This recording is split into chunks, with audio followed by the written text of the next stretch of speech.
I hope you're ready to continue making your yarn doll. Hello, my talented artists.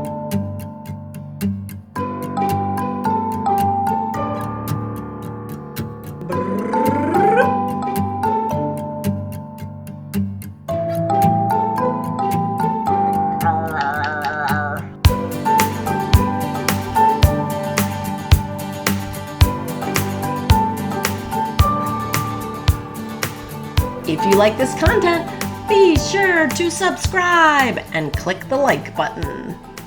If your yarn doll is a little bit wiggly or tangly, just take your fingers like a comb and just comb it out, holding it by the head to straighten it out. Okay, so now you have to make a decision.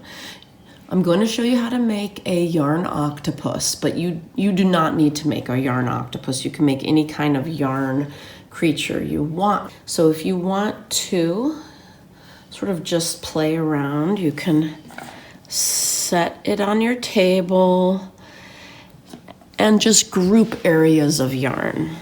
So those could be legs, and you can make a waist, it could be just a dress. Whatever you decide, if you have a skinnier part like an arm, I highly recommend braiding it. So if this is my arm, I need to divide it up into 3 parts and braid it. So over the middle, over the middle, over the middle. So the main thing is that I'm just alternating sides. Left, right, left, right. And when I get to the end, where I want to stop, I just take another string, put it underneath, and tie a knot wherever I want it. I can make it a little higher, I could tie 2 if I want to do like a wrist and a hand or whatever, an elbow. You get to decide where you want it, like that. And I would do the same for the other side.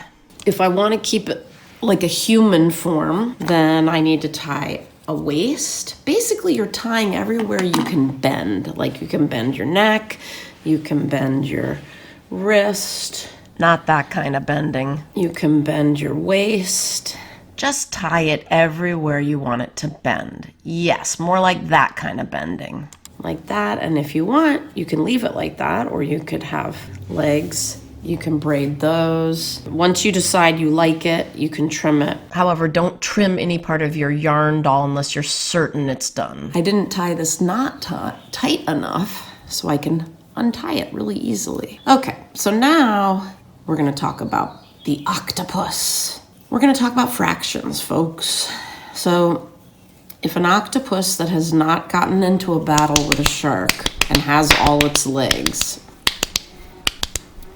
it has all its original legs. How many legs does it have? Right, 8. So we divide the main body into 8 sections. And so I would just divide it by half. So that looks like about half. And half of half is a fourth, right? So make 4 fourths. That doesn't quite look even. So I'm gonna move some of these over here, move some of these over here. Okay, so now I have 4 fourths. I do not want just 4 legs, I want 8 legs. So I divide a fourth in half, and then I make an 1/8. Actually, 2/8. 1, 2. I'm gonna put these over here so I keep track. And then all I do is braid each leg. So I have to divide each part I want to braid into 3 relatively equal parts. I'm kind of fussing with making sure each third of the leg has the same amount. Okay, so let's braid. The looser you braid, the wider the braid will be. The tighter you braid, the more narrow your braid will be. Once you get to the end, be sure to tie it in a knot so it doesn't come out, and then you are on to the next leg. Once I have both of these braided, I will have braided 1/4 of the legs. 2/8 equals 1/4. Keep in mind you want 8 legs. So I have 2. So I'm going to get 2 out of this one, 2 out of this one, and 2 out of this one. That will make 8. So I'm going to divide this again in half. A simpler way to keep it straight is when you divide your 4th in half, braid the one that's closer to the unbraided yarn.